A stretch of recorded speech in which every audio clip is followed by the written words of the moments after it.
Yeah. So, hi, my name is Ratnesh, and me and my wife Aditi, we both together started working with children way back 1999. We started, and then 2008 is when we formed Aarohi Life Education. After having, I would I would not say worked with children, I would say learned from children because we had no idea what to do with children, how to do with children. So we said, okay, we'll learn from children. If we have to work with them, then let's learn from them. They are let them guide us what they are looking for. So that's how our journey started, without having any idea about what is education, what is learning, what is what. We started being with children and learning from them, and yeah, so that led to a very simple, you can say, realization, but it was for us, it was earth shaking. But the realization itself was very simple, that each child is capable of pretty much figuring out how, when, where, what to learn. As simple as that. And they are not just capable; they're extremely excited, motivated, energized to learn whatever they want to learn. So that was our, you can say, big learning in the first few years of being with children. And that led us to think about, hey, then why are we so keen on teaching? Initially we were also designing activities and designing structures and frameworks and whatever you call it. But then we realized, no, why are we doing it? Why can't we first allow children to create all of these, create their own structures, create their own frameworks, create their own curriculum, create their own learning, create their own teachers. They can find out whom they want to learn from, right? And so on. So that is how our initial journey was. And well, the interesting part is, at least we haven't found a child who come and said, no, no, no, I don't want to do what I want to do. You tell me what to do. Maybe initially, maybe when they don't know us, first thing they will come and ask what to do. But once they realize that, oh, they are the one who are the drivers, then it goes totally in that direction. So that's how our journey began. Um, and yeah, I would also like to share, I have two of my own children. My daughter is now 26, married, and so on. But the interesting thing is she has not really gone to much of school. She has no 10th or 12th. She has no certificate, no degree, nothing. And she is obviously a professional, as well as, yeah, enjoying life, doing multiple things that she likes doing, uh, including earning out of all of those, I would say. And my son is 20. He has also never been to school, no 10th, no 12th, no college. They've all been part of Aarohi. And he's also a professional now in his chosen field. And yeah, he has his own, let's call it, agency. He's into marketing and all that. Right. So that's brief about my children. But obviously, I've worked with lots and lots of children and lots of parents. And that is what I want to share. But before I share about it, about what we want to share about education at Aarohi, that's primarily what I would be sharing, more as an example of what we can do, and then we can discuss how we can take it to more people. But before that, I just want to quickly touch upon this whole part about what is happening right now. Now, according to us, some children are enjoying this conventional education. They are thriving. They're scoring great marks. They are going to, great colleges and so on and so forth, building careers and all of that is great, right? But some children just do not fit in, just do not enjoy this. They struggle all the while. Uh, yeah, the question is, what about them? What about them? So, uh, what we have seen in our little exposure of whatever last 20, 26 years about, is that the ones who are not really successful in school, college exams, the conventional setup, they're unfortunately go through many things. And I just want to quickly enlist. I'm sure many of you would uh, know this, agree with me, hopefully, and would have experienced this in many different forms, not necessarily with your child, with other children. The first one, obvious one, is that they go through a lot of societal and parental pressure, because everybody is expected to excel in school and college and exams. So that's very unfortunate, because we all know that marks doesn't tell worth of anybody. Yeah. which is why we started thinking, hey, why do we need to push children? Why can't we let the child pull us in the direction he or she wants to go? Where are his or her energies? And let's move in that way rather than we trying to say, okay, you have to do more of this and more of that. Yeah.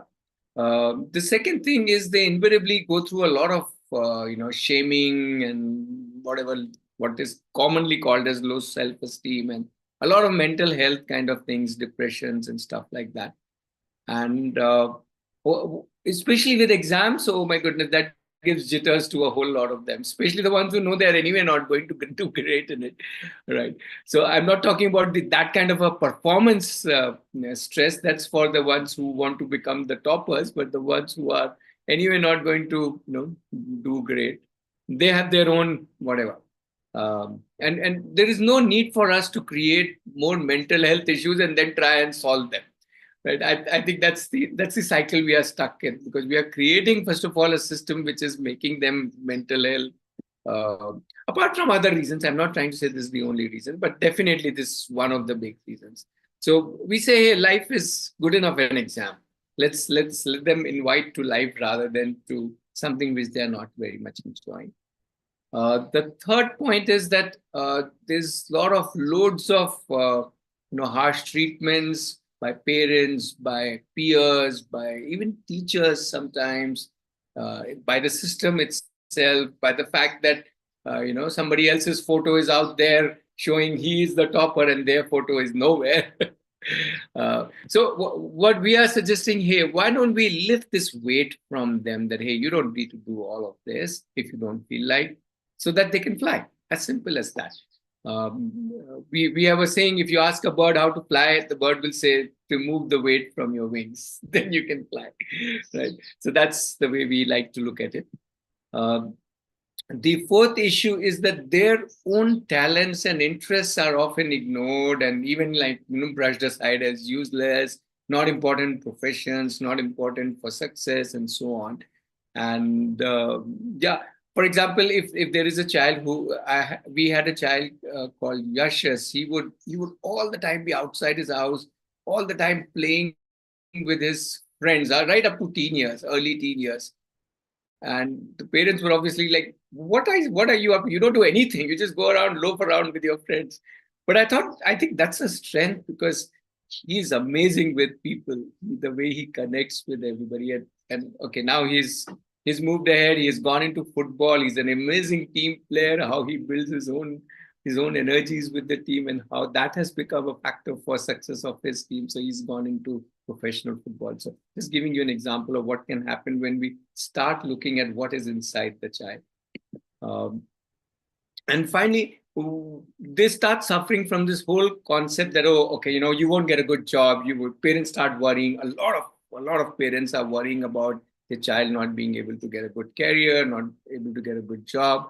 But what we have seen is that if you combine their passion, whatever they are passionate about, with the skills, obviously you need to get the skills, and you combine these two, and then you can just build your own future. So that's something that we feel that the children, the 40% children, as we talk about, I don't know if that 40% is 40% more or less. It's just a hypothetical figure, just to show that it's a big enough chunk for us to think about and question. So what we are saying is, hey, whose side are we on? As a parent, as a teacher, as an educator, as a counselor, I hope we are on the child's side. But a lot of time, the education system is so glorified in its beauty. If somebody is doing great in maths or somebody's getting a great rank and all that, I'm not saying there's anything wrong with that, but then there's so much of glory around this that the one who is in the below half, if you look at my screen,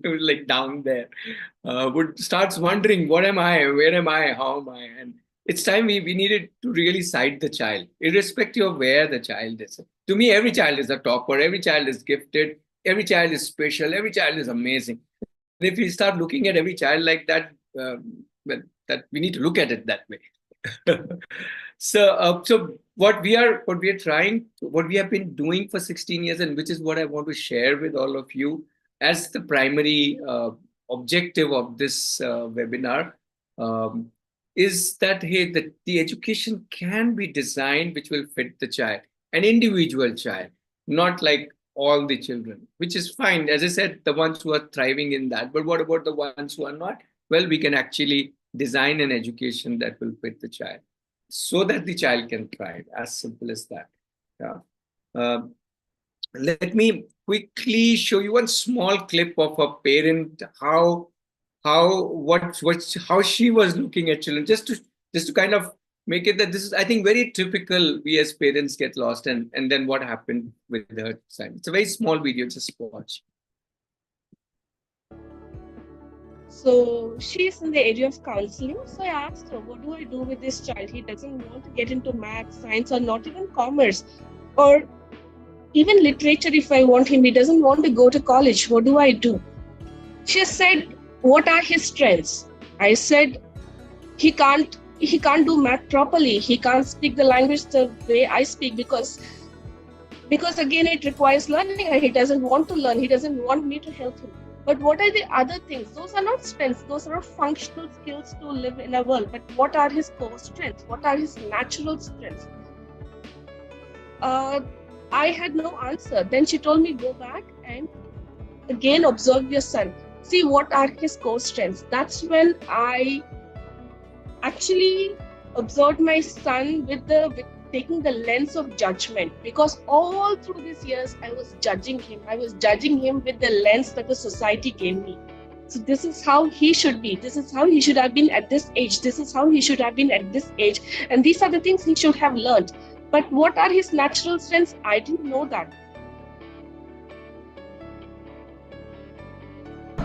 What if you don't have to go to college to learn something or get a degree? Then you can go to real industry and do work with them. Like how I'm learning by working in car industry with automobile technicians and experts. So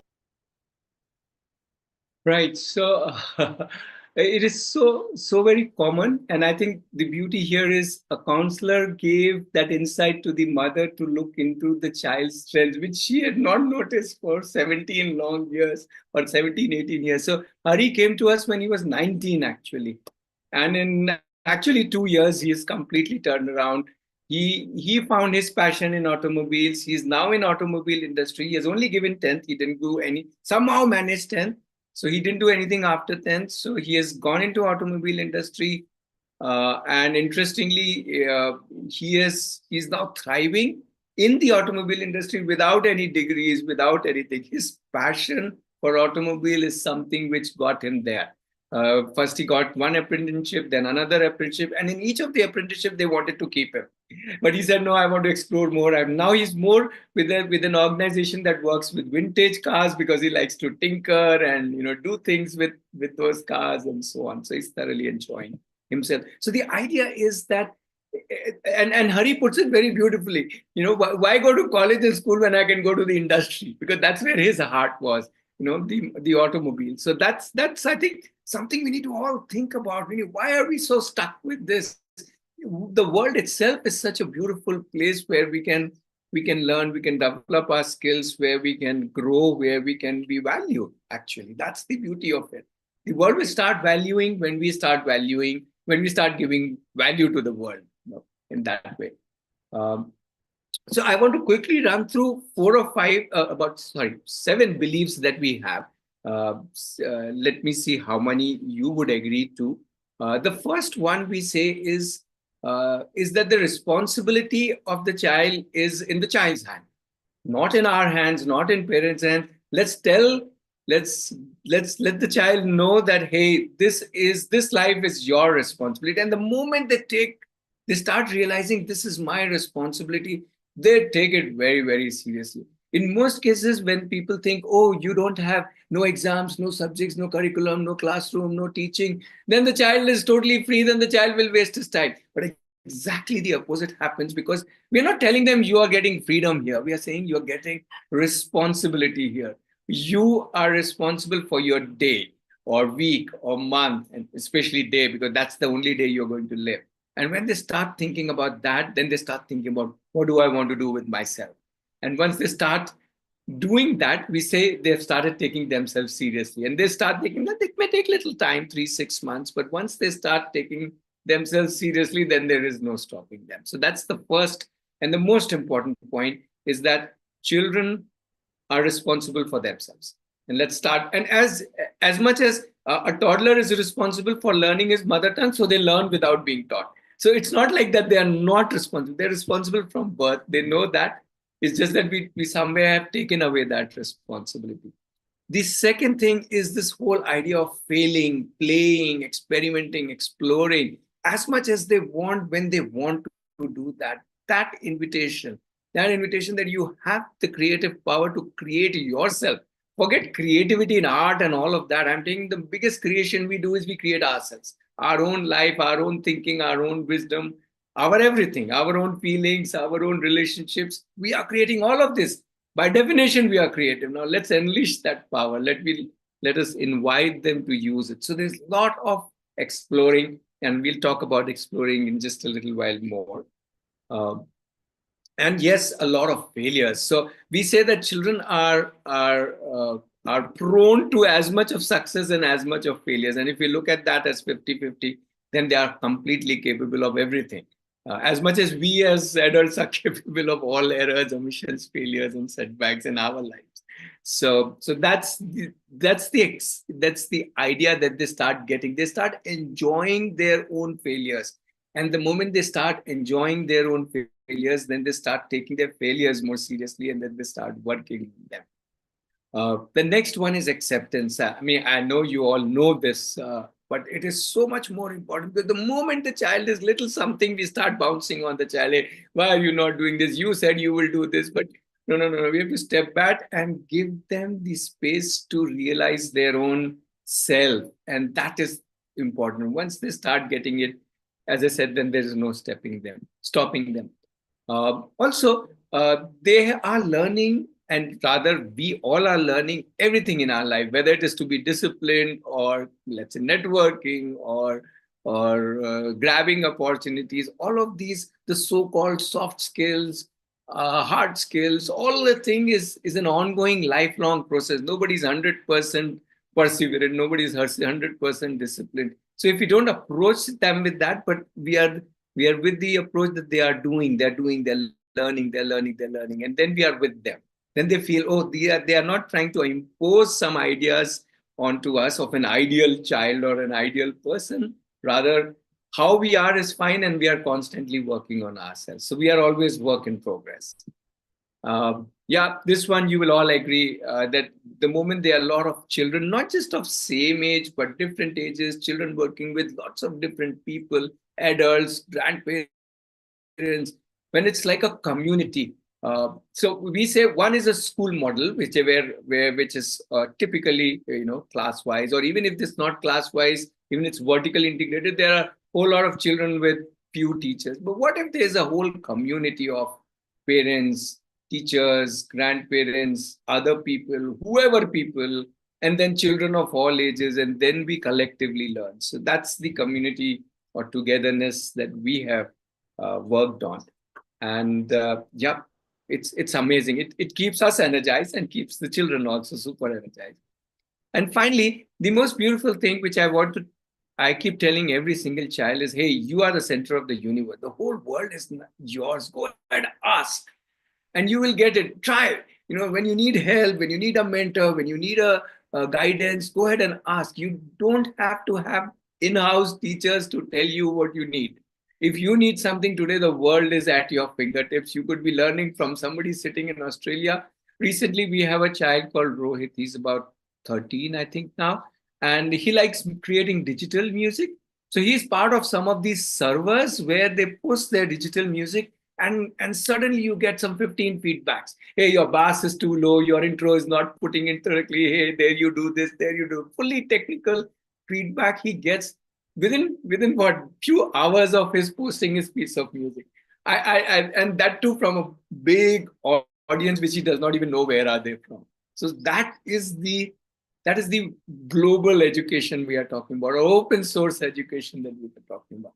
Yeah, whether you go to a person down the road or in a corporate, The beauty is people are ready to help children. I do want to share this one thing. In our 16, okay, let me say 16 years, 17 years of working with children, whenever any child has approached an adult for support, when a person knows, okay, this person is good at, let's say, coding, so let me call him and take some help, or this person is good at designing, so let me call him and her and take help.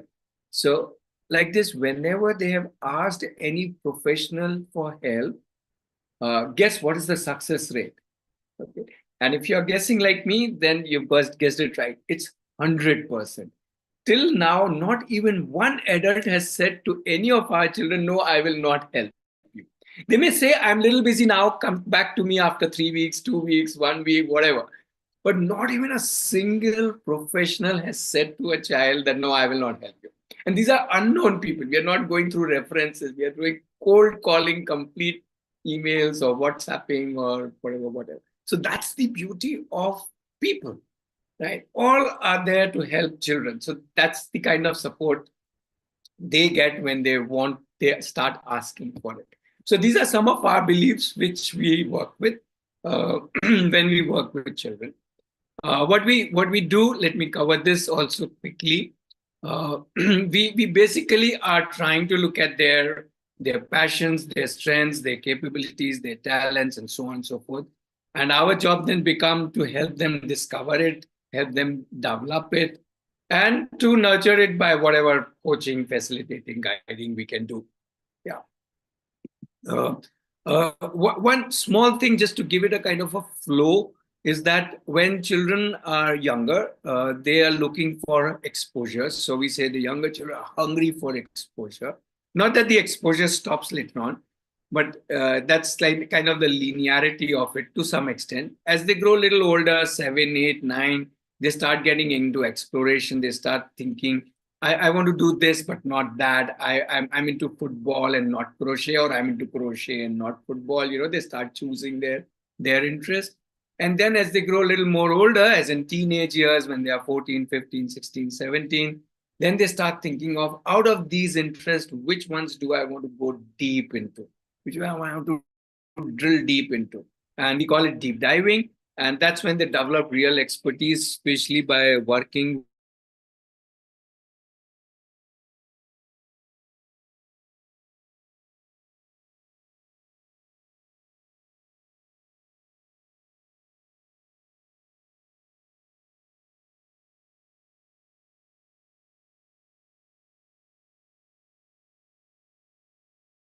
with industry into the enterprise stage. Yeah. There I think loaded. Yeah. So why I want to show this video is showing how this child has gone through all these stages. Yeah. Of the 4 stages. I hope. Okay, Madhuri is pointing out lost for a few seconds. So I was talking about this 4 stages. So let's just hear this person out, this boy out quickly, and I'll tell you more about him later.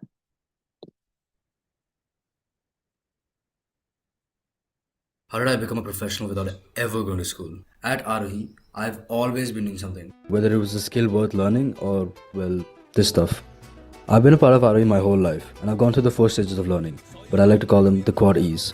The first stage is exposure, where I was being introduced to new concepts like gardening, cooking, music, building stuff. A lot of stuff.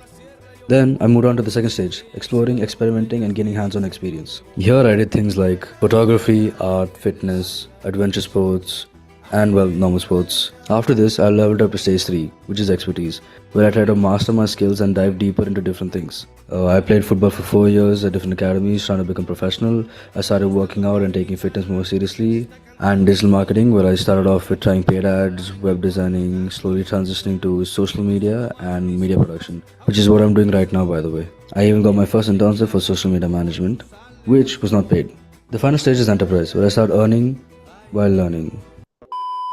In this stage, I got my second internship in a social media role, where I learned a lot about social media and how the content production world works. Finished that and then started a content agency with my friend. And I'm also doing a part-time job with a podcasting agency right now where I'm learning more about different types of content. Usually I do short form content and podcasting is something totally different. So these are the 4 stages of learning that I've been through with Aarohi. And well, the learning never stops. But yeah, this is what you get if you join Aarohi. Bye. How did I become a professional without it? Okay, so I just want to touch upon a couple of points that he made. One point was about this whole lot of exploration that he does. And I think that part is so energizing to the child that I can actually explore what I want to explore. If I want to explore making things like he was talking about making things. So for example, he made lots of rafts and boats actually with his hands and actually took it to ponds to float them, and many of them capsized. And when that kind of energy goes into doing, then now note the second thing, he never talked about learning maths or English or physics or science, but he learned all of that. He learned all of that because he was using all of that. Yeah. In fact, we often tease him because he had never gone to school. We often tease him. You don't even know ABCD in that order because he never learned that. Nobody gave him to learn ABCD in that order because that's not important. So that is what happens when they learn by exploring what they like exploring. So that's where their energy gets fully channelized. I just want to one more small video of how children at especially in the teenage years are so lost. And like in this case, we have Aparna here who will tell you, and how again through exploring is that they start finding themselves.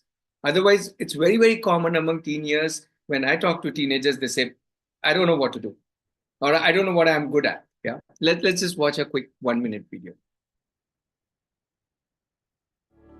In the beginning, I was totally confused and didn't know what I wanted to do more. I used to just sit simply.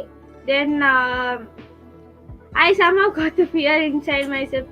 Okay, what will my future be? What will happen after this? I had a lot of confusion. Did I take the right decision and all this? That's when I started exploring a lot of different fields like art, music, carpentry, electronics. After joining City, first I chose the electronics and art as my domain. But I somehow, with electronics, didn't feel, I didn't enjoy that journey much. I still like arts, but I somehow feel it's not my passion. It's like my hobby, which I like to do in my free time and leisure time. That's when I started thinking, which made me really happy from the past. Which domain did I really like doing and exploring from the past days, which I've explored. That's when I thought I liked mud construction.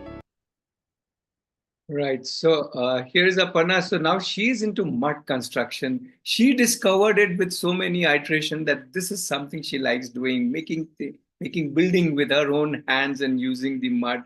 And now she has done multiple projects with different people. So she's learning through different internships and different projects essentially of making houses and buildings using earth construction or mud construction. So again, the point that I want to emphasize is the importance of exploring and giving them the time to discover what is it that they would really like to go deep into. Now that time is something we need to hold on, right? Hold on to with our beliefs in them. That is what makes the big difference. Yeah. Okay. So what we actually do is, if you break it down, we do sustain one-to-one mentoring to each child. They do a lot of group works and a lot of group projects, which they make their own groups of different ages. We also bring in a lot of processes. I will give you a couple of examples, but the whole thing is based around the child, right? So let me give one or two examples and tell you this in little detail. But the first starting point is always a personalized learning plan, which is what this particular child likes and how we can plan something around what all this particular child is liking at this moment. Obviously, what they like will keep on changing as they go along. Yeah. So, for example, Here is Mishti, who at 9 declared that I like writing. So we said to her a simple thing. Okay, we'll form a small group of whoever likes writing, and we will just write every day.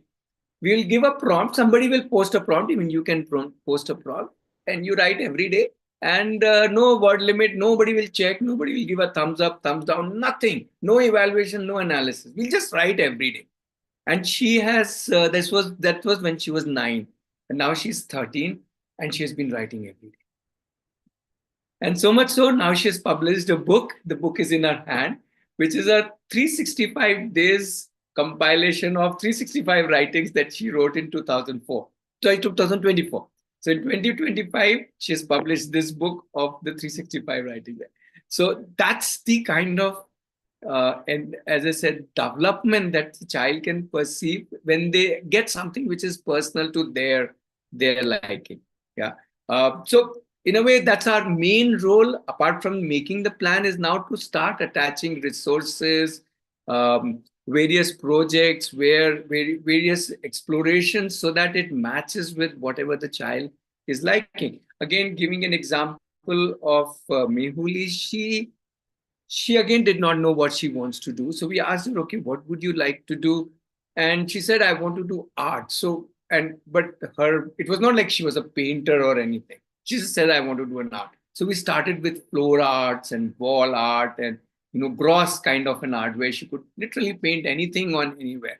And slowly, now she's developing, solid skills of visualizing things on a totally different scales. So we that's the role we continuously playing, a kind of a matchmaker role. But apart from creating these matchmaking, we also bring in a whole lot of what we call as real world experience. We travel a lot, we go to a lot of different places, we meet a lot of different people, we do a lot of different things. Let me give you one example. For example, every year's Aarohi is a charitable trust. So obviously we have accounts. Every year, Aarohi's accounts is done by one child. And the child could be as young as, in this case, Advay was around 11 years when he did accounts. So in one full year, he did the accounting. Next year, another child will do the accounting of Aarohi. Next year, another child will do. And these are all 10, 11. We have even had a 9-year-old who did accounting. Now, can a 9-year-old learn what a BCom, MCom is supposed to learn? The answer is yes. They do it right till the balance sheet, profit and loss, submitting it to CA, answering their queries. So that's and again, not that they have to get into becoming an accountant. That's not the idea. The idea is that you realize, the accounting is just one thing we all need to do if you want to do it, if you need to do it, let's say if it's our business or something. So that's the kind of joy they seek when they know this is real. This is not some fictional entries. This is real Aarohi's bank statements and debits and credits that they are handling. Yeah. Also, we put a lot of importance on feelings, on self-development, on social development, on leadership skills, on a whole lot of self. So a lot of work goes into self, lots of processes, lots of ideas. We have kind of scanned all kinds of processes being done all across the world. And thankfully, with the internet, everything is available, books are available. And we copy paste different processes. Just to give you a very small process, we have something called as a hurre, nore, sore, which we do on a daily basis. And in the evening when we sit together, I can have a hurray for anybody that, let's say, oh, such and such person did this and I really liked it for such and such reason. Or I can have a nore for somebody. Why did that person do that? And so, or I can have a sorry for somebody that I did something and I'm sorry for that. And the theme keeps changing. Like just day before yesterday, the theme was touch. Okay, was there anybody's touch which was hooray for you? Maybe somebody hugged you, maybe somebody did that, or somebody touched you in a way where you felt, your privacy you felt uncomfortable, your privacy was, or you did a touch to somebody, maybe you hit somebody, pushed them. So just on that thing, we had so just a very small process.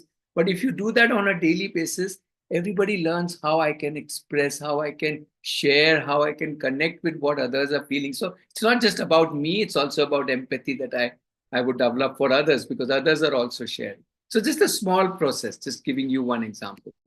Finally, as I was saying, we have the option of children, whether after doing few years with Aarohi, this kind of education, once they kind of discover themselves, they can either go back to giving examinations, go to 10, 12, college, if they want to, or if they don't want to, then they can do the professional journey themselves without going to a college.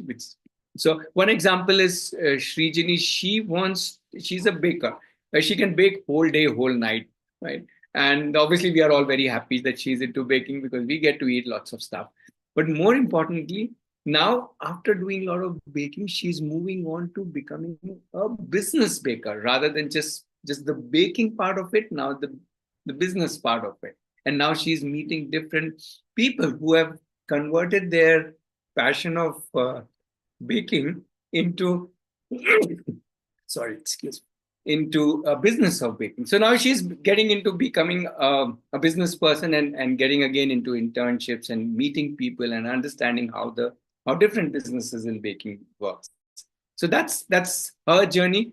She's obviously not going to a college, and she's 18 right now and pursuing this on her own, obviously with the support of everyone.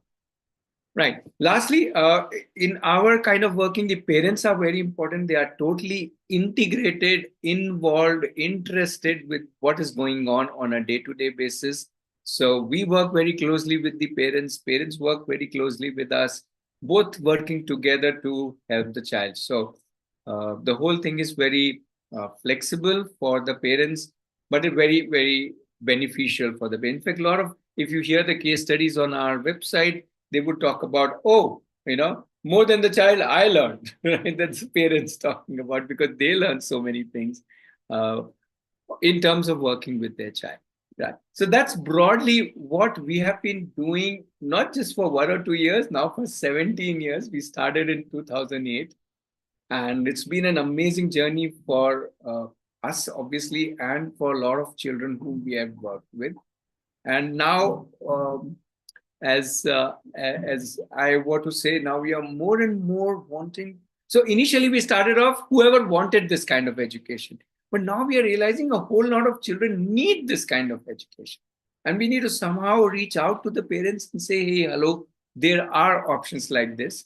And while we offer this at our campus, which is near Bangalore, it's about 2 hours, but it's in rural Bangalore, 2 hours from Bangalore, but in Tamil Nadu. So we offer one option of joining Aarohi, where the child is at our campus regularly. It's a residential campus, and we live like a community, and the family can keep coming to the campus whenever they want. But also, the whole idea is that, okay, if you want to do this at your home, we can even support you to do that. If you as a parent need that support to make that difference in your child's life, we can support the parent. Not, we won't support the child online, but that somehow does not work. We don't like this online kind of education. We would rather empower or help support the child, a parent, and then the parent works with the child if they do not want to come to Aarohi for whatever reason. And obviously, we are somewhere hoping that more spaces like Aarohi would mushroom, and that is why we are talking to a lot of people. But to start with, yes, if there is a child who would like to come to Aarohi, that option is always available. And what we also offer is a week's visit where you come and stay with us. This option is also open to all of you. If you would like to come and just stay with us for a week and experience how we live, how we do all of what I've been talking about, right? So that is something we like doing, because the people who come even for a week are beautiful people. They are resource people for us. They're learners for us. And all I can say is we'll all enjoy if you come over. So that's an open invitation to all of you if you would like to come and stay with us for a week. Right. So yeah, I think I have covered whatever I wanted to share more from our journey. And yeah, maybe also apart from answering your question, we can also let's say brainstorm how we can reach more and more children and make this difference for them. Yeah. So let me stop sharing. Right. And after talking for so long, invite you to ask questions, share your thoughts. You most welcome.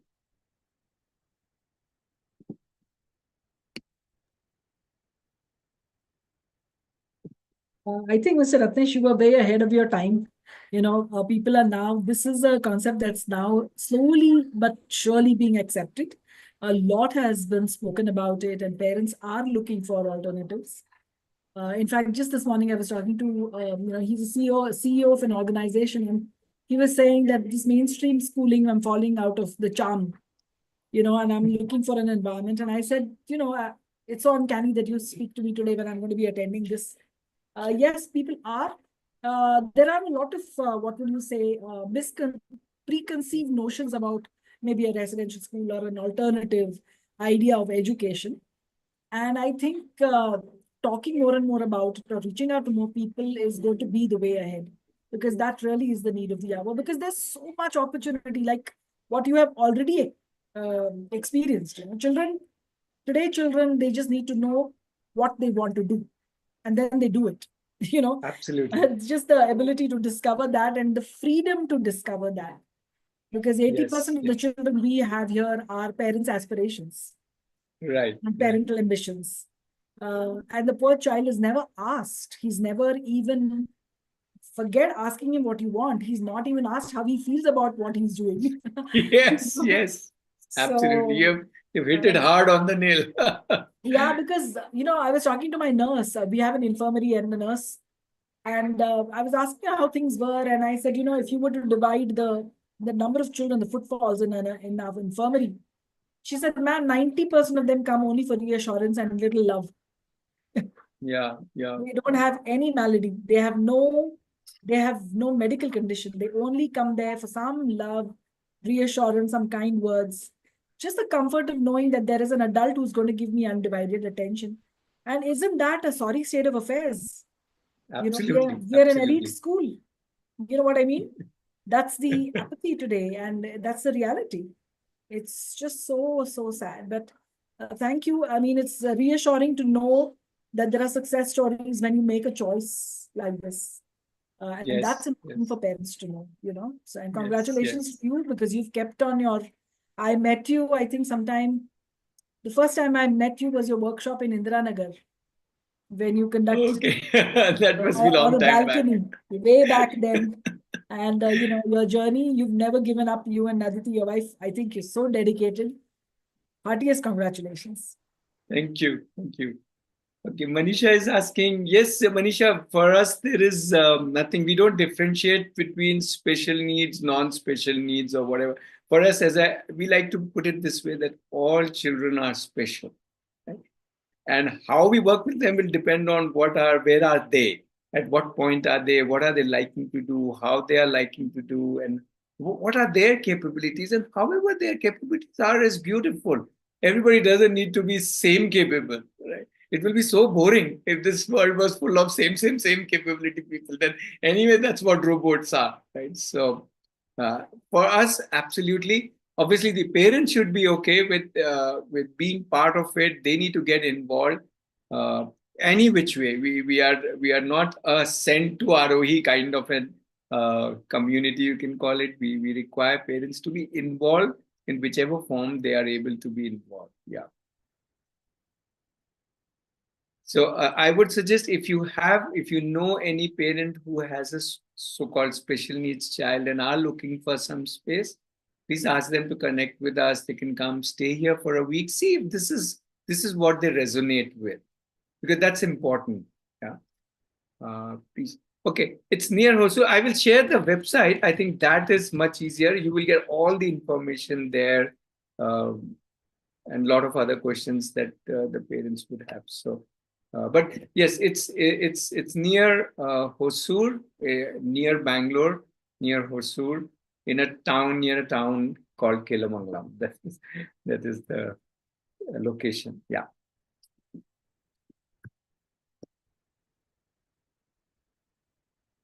Yeah. More thoughts, questions. Madhuri, you want to share anything? Yeah. I was thinking just about this, Ratnesh.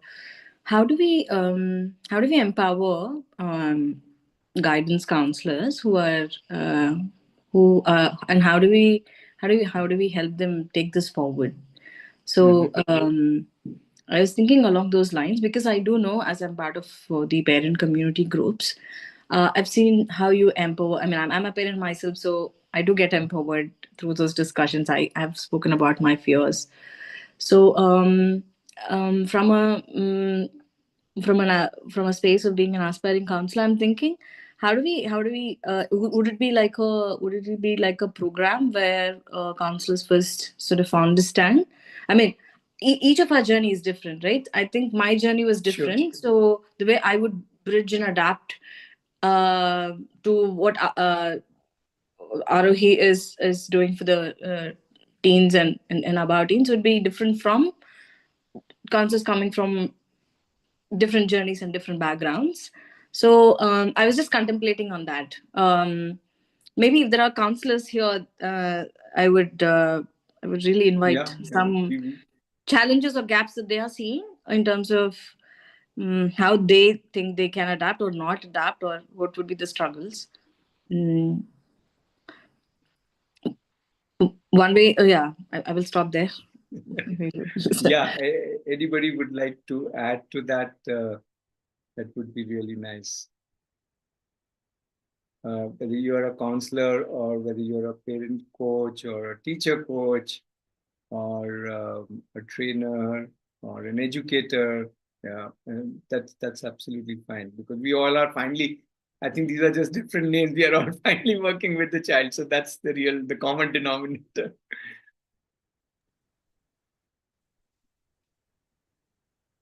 Yeah. So all the details, Artisha, yeah. Hi, Arti. So, sorry, I was trying to decipher your name.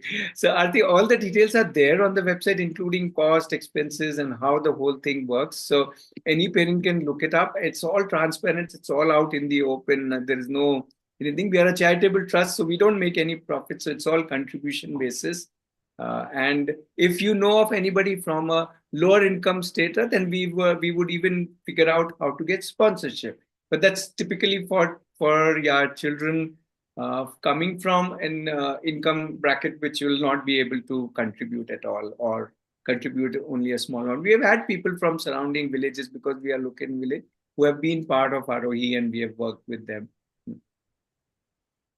Mamta is asking, does this program work alongside? No, Mamta, this does not work alongside with regular school system. But what has happened, and if you go to the website, there are videos and case studies that children have spent 1, 2, 3, 4 years, depending on how much they wanted to, and they got benefited, and then they went back to the conventional school system at that age. So suppose I came out at 6th standard and I spent 3 years, then I go back at 9th standard.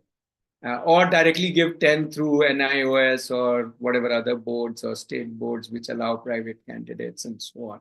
So that option, a lot of children have taken, going to 10th and 12th through NIOS or, as I said, private board or IGCSE and stuff like that. So, but no, not alongside, because here they need to be here and just be with their energies. Oh. I need to unmute you. Just one. Sure.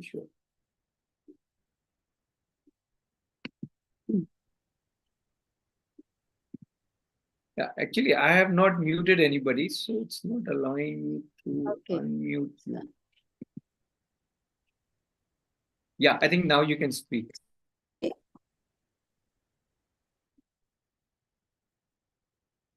Yeah, go ahead, Mamta. Please speak. Can you hear? Yeah, it's a little breaking, but I can hear you. Hello. Yeah. Hi. This is Mamta. So the voice is little breaking. You've again gone on mute, Mamta. Maybe skip the video, because that may just take more bandwidth.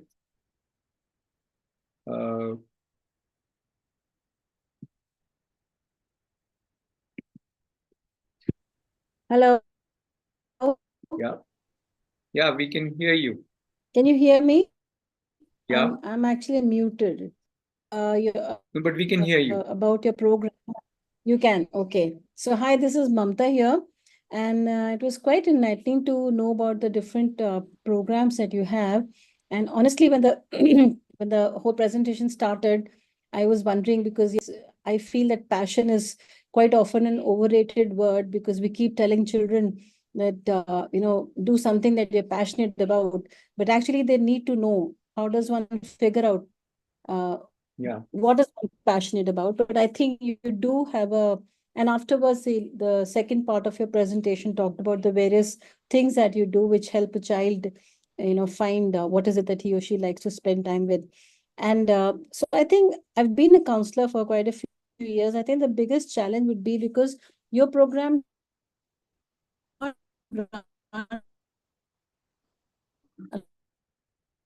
Sorry, I'm losing your voice after you said your program, and then I lost your. to be able to convince the parent, that to remove the child from the school. Okay, I'll try once more, because No, I we got might. you. The challenge is to remove the child from the school. To convince a parent to, can remove the child for a couple of years, so that he or she can explore the passion and then figure out what he or she needs to do, and decide whether to get back to the school or not. Because it's not so easy to take a child out at grade 6, have them spend 3 years at Aarohi, and then expect the school to take them back at grade 9 without any their own passing through their examination system. So I think that's a challenge. And how does Aarohi help the counselors overcome that challenge? Okay, so I would, that's very easy to answer, because whichever child wanted to go back in whichever level or standard or whatever has gone back without any problem. When I say without any problem, I don't mean to say they've gone back to the same schools. Typically, their needs change in 2-3 years. They also change. They don't want to go back to the same school. They're looking for something else. And they do go back. Yes, they do need to give exam. If that school is asking for an entrance test, then these guys prepare for it. See, the important thing is here, the child is saying, yes, I want to go back to school, or I want to give 10th. There's so many, I can give you more examples of people wanting to give 10th, and they have prepared just for 8 months, 1 year, and given 10th, while others have been studying for so many years. So convincing parents on this aspect is easier by telling them that here are so many stories. And that's why on our website also you'll find stories of parents saying that. And we can connect them to parents who say, yes, it's not such a big deal. We think it's a very big deal, but it's not.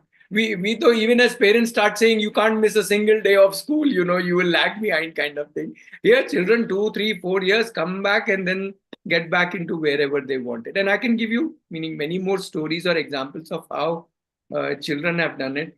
But important thing which you need to tell the parents is, when the child is coming back because the child wants to come back and knows why is he or she coming back. We had, for example, Imad. Imad at 17 decided he wanted to become a pilot. Now, pilot in our country requires you to do 10th and 12th. That's a mandatory to go through the pilot training program, which is a 3-year or 4-year pilot training. So he had to, and then he had no problem. He knew maths was not his strength, but he still worked on it because he was hell-bent on becoming a pilot. So I'm just saying the energy is very different. Now they're self-driven. Now they know what, if they want to do something, they can achieve it by putting in the effort that it requires. That's wonderful. Thank you so much. And the second thing that you can tell the parents that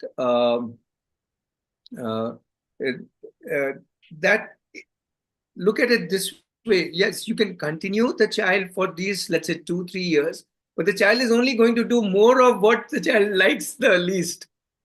Right? So this is like a gift to the child or an investment.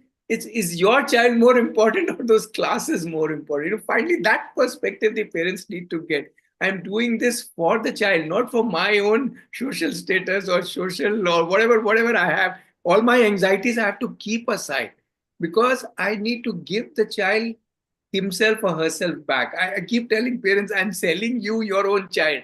Your child is capable, your child is smart, your child has all the strengths. Now let's work on them. Right? So, so that is one thing we need to, tell the parents, that hello, this investment is worth it, because otherwise it's only making the child smaller in that sense, or in whichever way the child is troubled. If the child is not at all troubled, the child is saying, so what if I fail? I don't care, then it's okay.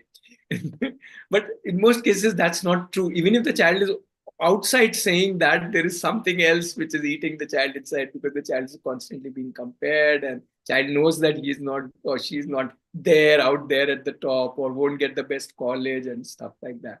So I think we need to put that huge difference it can make to the child.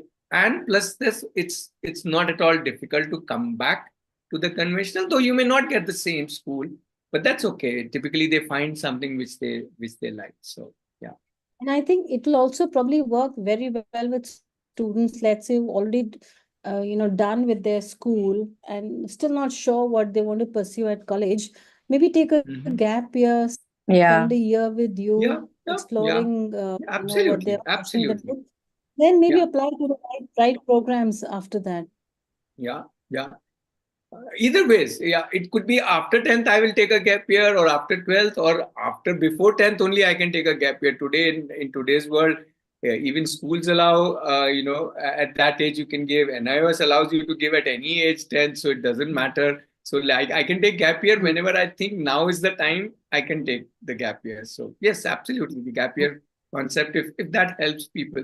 Though in India as such, it's not a very popular concept. But yes, if that helps after 10th, after 11th, after 12th, anytime. Mamta, I wanted to ask, how are parents perceiving gap year right now? If you have had any conversations? Most of them are open to the idea of taking a gap year once the child is through with K-12. Like after grade 12, many parents, it could be children who want to take the competitive exam again, or the children who want to work on a particular skill before applying for a university gap year after 12th. Before that, it's a challenge, yes. Before that, they don't want to disrupt the entire 12, program. So yes, that's why I thought that, Aarohi would be a very good idea for somebody who's, done grade 12, still not sure, spend a year with them, explore options, and then figure out what is it that I want to do with my life. Thank you. Right. Yeah, I mean, So, can I answer? Yeah, go ahead. I know the question wasn't directed towards me, but I'd like to answer.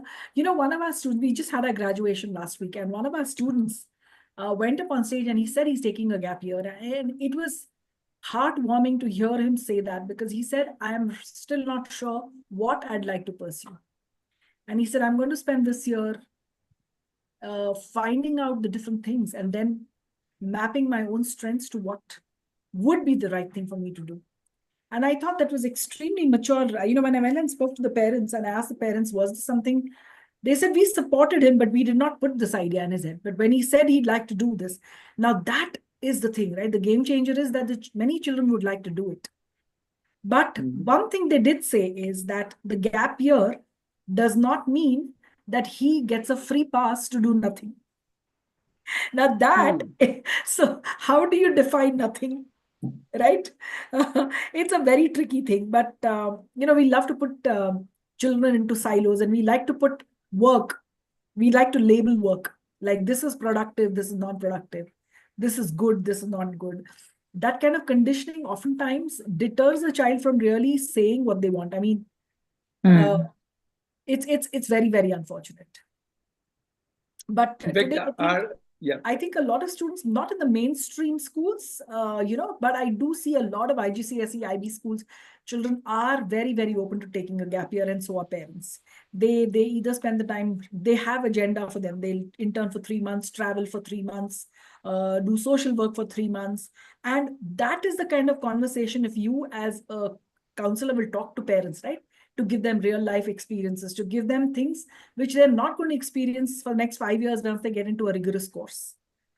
Also, if you put something like Aarohi in front of them, where automatically they have now so many peers, and they have mentors and they have guides, and they're not like they can, as you say, the parents care that will they just while away Right. their time, That's the thing. do nothing. So that's where it comes in. That okay, they The whole get concept together of and community they do a lot service. of things together. Yes, Absolutely. They can spearhead projects for your children. They can mentor them, teach them.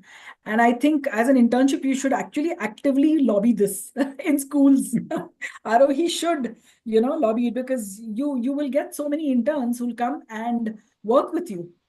And that would be enriching for both them as well as for you, I think here's an opportunity. How do you see that manifesting, Trupti? Like, if you could just help us visualize it. So I feel as Mr. Ratnesh and Aditi themselves are a name in the industries. They went or they wrote to school saying that we have this interesting internship program for students who are still not sure or undecided about what they'd like to take.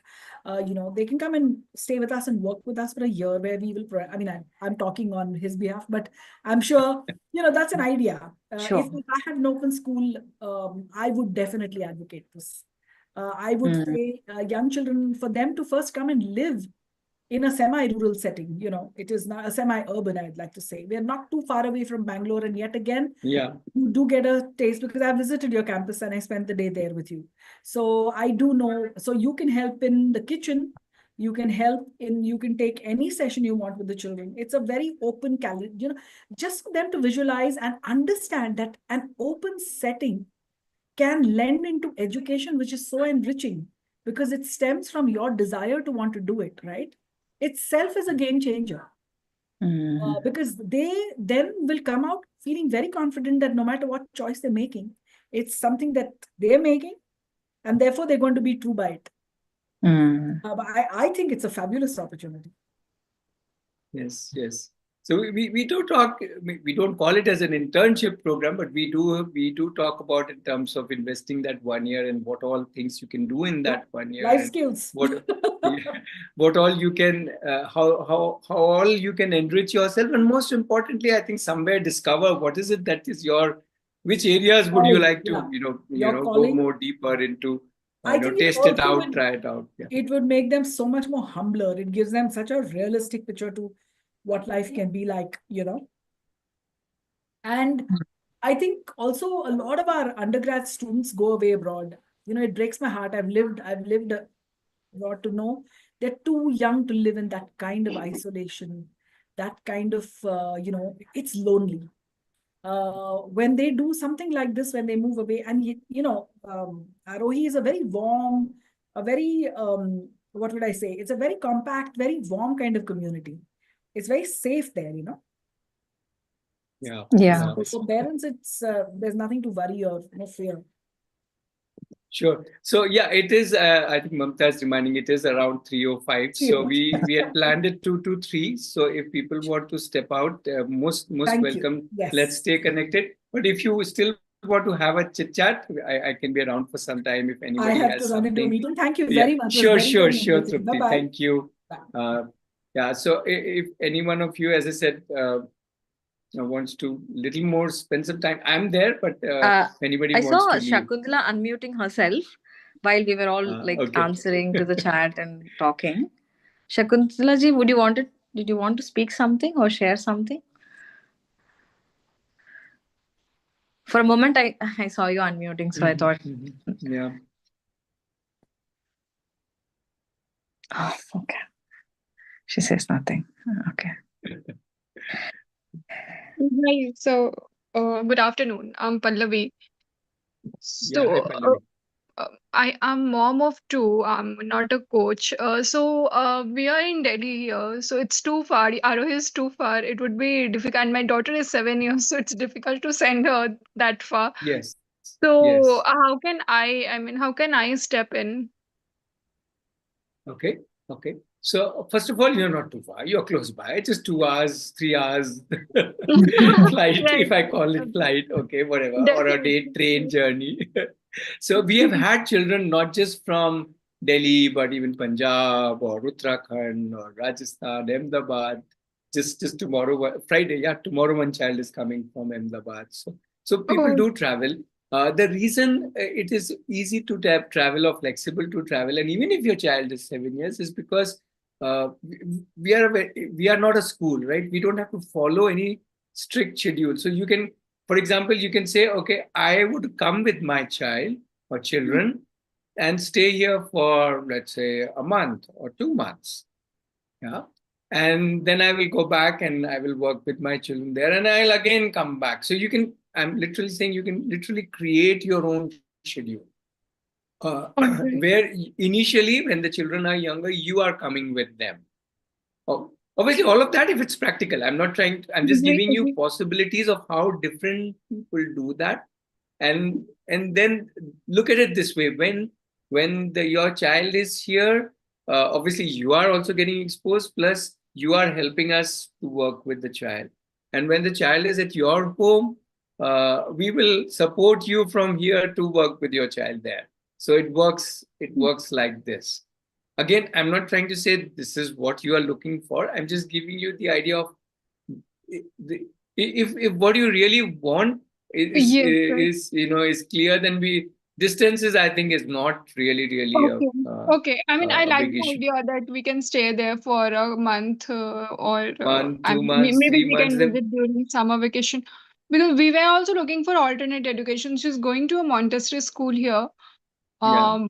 But now we are looking for some other options. So then we were exploring homeschooling. So I was when I get connected with you over LinkedIn, so it was definitely, it was like a blessing for me that I don't know from where I got this profile, and then we got connected. Sure. Yes, definitely. So depending on, as I said, whether you're really doing homeschooling, unschooling kind of thing, or whether any which way, we are there to support. So we also have an ongoing program to support parents and the children through the parents. So if you don't want to come here, which is absolutely fine and makes sense, because your child is younger and for you the distance may be whatever the distance is. So you may say, okay, but I want to work with my child, but I need support of working with my child. So that's where we come in. So we don't work with parents online, children online, we work with parents online. Agree. So how can I get help on that? Where can I connect with you? Yeah, I think I put down my number. Are you already part of the group? Yes, right. I'm part of that. So just ping me from there, and and we can take it from there. Yes, absolutely. Okay. All right. Yeah, Thank you. Just put the number again. You can just ping there, and we can take I will just put it.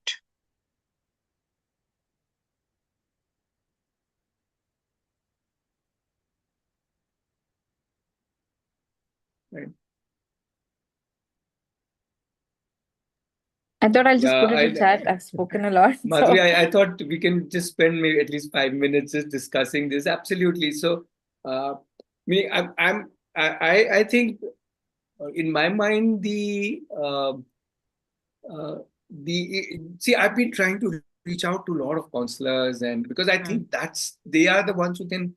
Invariably, parents will land up with them, either if they have a school counselor or an independent freelancing counselor or a group of counselors. But for